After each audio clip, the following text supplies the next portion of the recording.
ఇంటి యజమానికి అదృష్టం బాగా కలిసి రావాలంటే, ఇంట్లో వాళ్ళందరికీ డబ్బులు బాగా రావాలంటే, ఇంట్లో పిల్లలు తొందరగా సెటిల్ అవ్వాలంటే, తులసి కోట దగ్గర ఆడవాళ్ళు ప్రత్యేకంగా పూజ చేయాలి.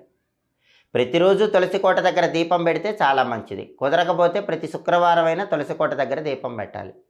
అయితే చాలామంది ఏం చేస్తారంటే ఇంట్లో పెంచితే రామ తులసి పెంచుతారు, లేకపోతే కృష్ణ తులసి పెంచుతారు. అలా కాకుండా 2 రకాలైనటువంటి తులసులు ఇంట్లో పెంచితే చాలా మంచిది.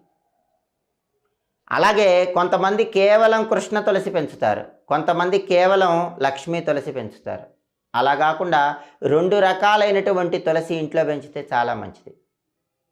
ఎప్పుడైనా సరే కృష్ణ తులసి చూస్తే కనుక కాండం నీలం రంగులో ఉంటుంది, లక్ష్మీ తులసి కాండం ఆకుపచ్చ రంగులో ఉంటుంది.